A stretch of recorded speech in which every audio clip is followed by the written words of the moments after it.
Hello friends, कैसे हैं आप सब। I hope you all are very well. प्यारे दोस्तों, CUET पॉइंट पे आप सभी का स्वागत है। और इस वीडियो में हम लोग देखेंगे कि कौन सी ऐसी महत्वपूर्ण 3 किताबें हैं जिसके दम पे आप BHU का या कोई भी सेंट्रल यूनिवर्सिटी का कोई भी एंट्रेंस आप क्रैक कर सकते हो। सबसे पहले मैं अपने बारे में बता दूं, मैंने बनारस हिंदू यूनिवर्सिटी से ग्रेजुएशन भी किया है एंड पोस्ट ग्रेजुएशन भी किया है। और पोस्ट ग्रेजुएशन के एंट्रेंस एग्जाम में मेरा रैंक 1 था, मास्टर्स इन सोशल वर्क। तो डिस्क्रिप्शन में मेरा फेसबुक और इंस्टाग्राम का लिंक है, अगर आपको कोई क्वेरी हो तो आप हमसे पूछ सकते हैं। साथ ही जितने भी तरीके के PDF हम लोगों के चैनल पे आते हैं, जैसे monthly current affairs, weekly current affairs या करंट अफेयर्स रिवीजन की, डेली GK GS की, सबकी PDF आपको टेलीग्राम पे मिल जाएगी। और वो आपको कहाँ, डिस्क्रिप्शन में लिंक है, वहाँ से आप डाउनलोड करके ज्वाइन कर सकते हो। फ्री ऑफ कॉस्ट आपको सारी PDF मिल जाएगी। अब बहुत लोगों के दिमाग में है कि सर हमारा जो कोर्स है, सभी कोर्सेज में डोमेन नहीं है, सभी कोर्सेज में GK GS भी नहीं है, सबके अलग अलग रिक्वायरमेंट है, साथ ही साथ यूनिवर्सिटी की भी अलग अलग रिक्वायरमेंट है।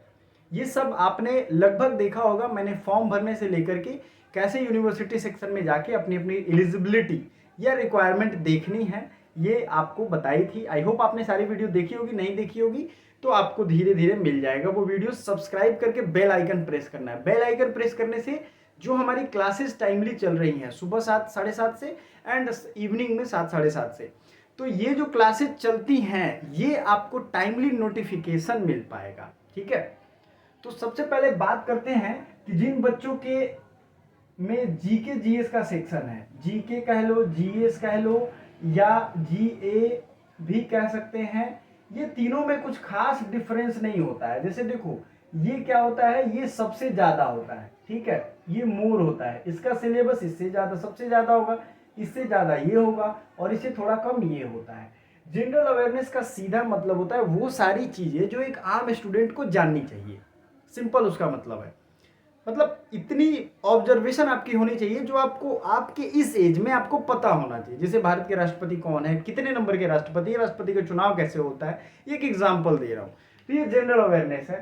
तो आपके सिलेबस में जो central university common entrance test का जो सिलेबस के बारे में डिस्कशन किया गया है, उसमें GK की बात की गई है और प्लस करेंट अफेयर्स की बात की गई है। मैं CA लिख दे रहा हूं, करेंट अफेयर्स की।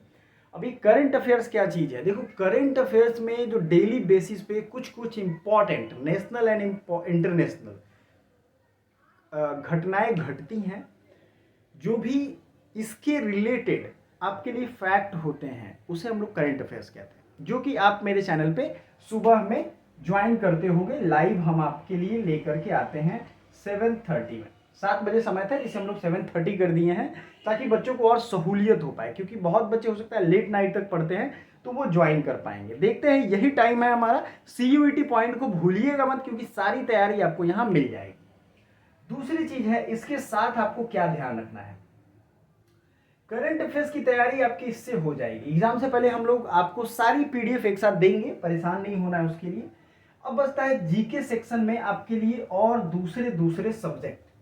कौन कौन से वो सब्जेक्ट हैं जो GK में आपके आएंगे, जैसे पॉलिटी आएगा, मतलब संविधान आएगा, हिस्ट्री आएगा, ठीक है, जियोग्राफी आएगा, ठीक है, उसके बाद क्या आ सकता है, थोड़े बहुत इकोनॉमी आएंगे, जो GDP GSDP है ना, और बजट वगैरह से रिलेटेड थोड़े बहुत क्वेश्चन पूछे जाएंगे जो करंट के बेस पे रहते हैं। मोटा मोटी यही रहने वाला है, इससे ज्यादा कुछ नहीं रहेगा। अब मैंने 3 बुक की बात की थी, तो पहला सब्जेक्ट हमने दे दिया आपको।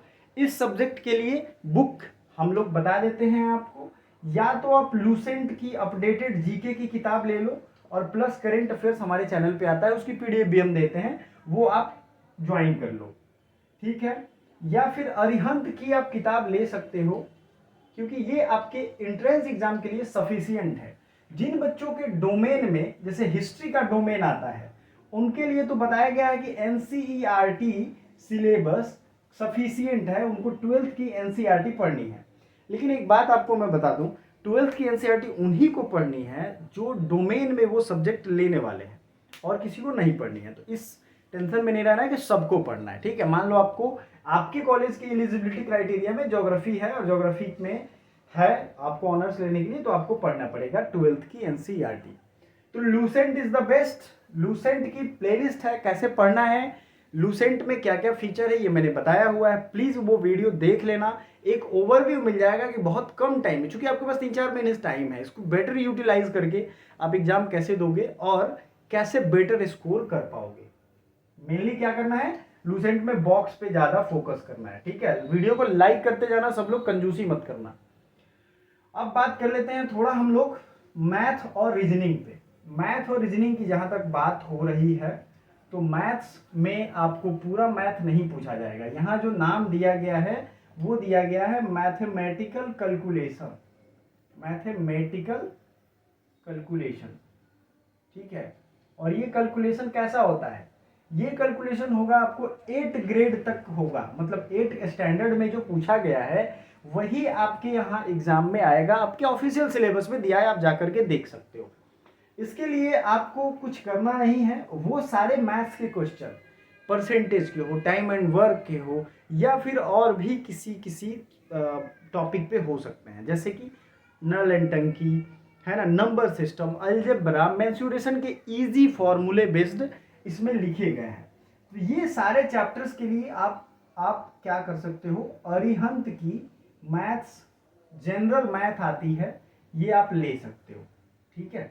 जनरल मैथ याद रखिएगा, किसकी, अरिहंत की। और ये जो जनरल मैथ है इसके सारे चैप्टर नहीं पढ़ने हैं, क्योंकि देखो क्या होगा, अगर आप बेसिक चैप्टर जो आपके सिलेबस में दिया हुआ है, बेसिकली क्या होगा, जो सिलेबस में आपके दिया हुआ है, अब आपको एक तो जरूरत नहीं है, और दूसरी चीज है कि जो जरूरत नहीं है उसको पढ़ोगे तो जो जरूरत है उसके लिए पढ़ने के लिए टाइम नहीं बचेगा। मतलब क्या है कि आपको मान लो पूरे इस किताब में 30 चैप्टर हैं, आपको पढ़ना 10 है, तो लगे आप 20 जो जरूरत नहीं है पढ़ने, तो आपका ये 10 का टाइम वो ले जाएगा, बाद में बैठ के सर पकड़ के रोने लगोगे। तो आपका जो ऑफिशियल सिलेबस में दिया गया है, ठीक है, मैंने वीडियो बनाया हुआ है, मैं मैथ एंड मेंटल एप्टीट्यूड में क्या सिलेबस है मैं फिर से बना दूंगा। इसके बाद मैथ्स और मेंटल एप्टीट्यूड और रीजनिंग की क्या सिलेबस है मैं लेकर के उस पर डिटेल चैप्टर बना दूंगा कि ये चैप्टर आपका है जिसको आपको पढ़ना है।